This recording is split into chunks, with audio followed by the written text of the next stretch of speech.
আমি আমার এই যে ভাইটারে নিয়ে একটা ভিডিও বানাইতেছি বসুন্ধরার ভিতরে।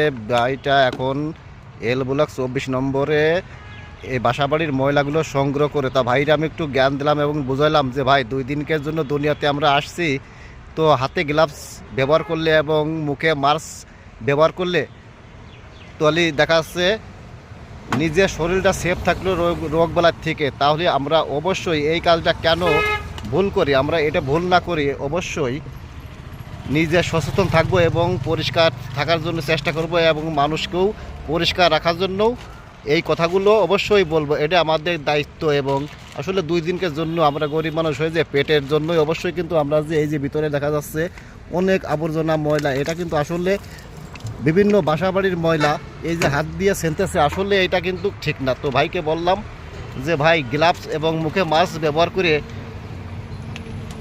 করার নিয়ম, তাহলে ভাই শরীরটা নিজের সেফ থাকবে। তো এবং এই যে বস্তার ভিতরে দেখা যাচ্ছে বিভিন্ন রকমের যে মালামালগুলি বাছাই করে রাখতেছে, এই মালগুলি ভাই দেখা যাচ্ছে সারাদিনের ভিতরে কুড়োইয়ে লাস্টে যাইয়ে বিক্রি করবে। এইটাই হচ্ছিল ভাইয়ের সম্বল। এবং দেখা যাচ্ছে যে বেতন পায়, ভাই বেতন আসে কয় টাকা? ৮,০০০ টাকা। ৮,০০০ টাকা বেতন আসে মাসে। এবং এই যে মালগুলি, তো এই মালগুলির বিষয়ে এই লাস্টে বিক্রি করে তো প্রতিদিন কয় টাকা আসে? এই ৪০০-৩০০। ৪০০-৩০০ টাকা আসে। তাহলে যে এই যে এত পরিশ্রম করতেছে ভাই আমার, তো ভাইরে নিয়ে ভিডিওটা বানাইলাম। তা ভাই অবশ্যই কিছু বলেন এই বিষয়, এই মালের বিষয়।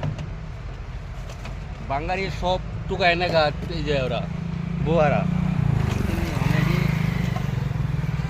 না, এই যে ভাঙ্গাড়িগুলো যে টোকাই নিয়ে যায় আসলে এই বসুন্ধরার ভিতরে এইটা এই যে গাড়ি চলাফেরা করে সিকিউরিটি আছে, এরা কেন উদ্যোগ নেয় না? কেন ভাই উদ্যোগ নেয় না? এই বিষয় নিয়ে একটু কথা বলেন। এটা আমরা চাই যে দাম ভিতরে রাখতো, আর কাজে বুয়ারা সব নেগা মাল চালা সব লে যায়।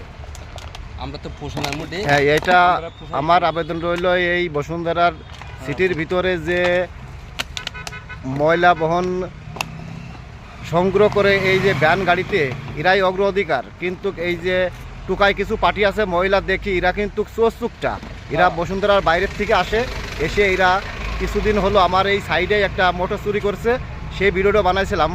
তা যাই হোক, সবার কাছে আমার অনুরোধ, ভিডিওটা ভালো লাগলে অবশ্যই শেয়ার করে পাশে থেকে অসংখ্য ধন্যবাদ রইল। ভাইয়ের জন্যও ভালোবাসা রইল।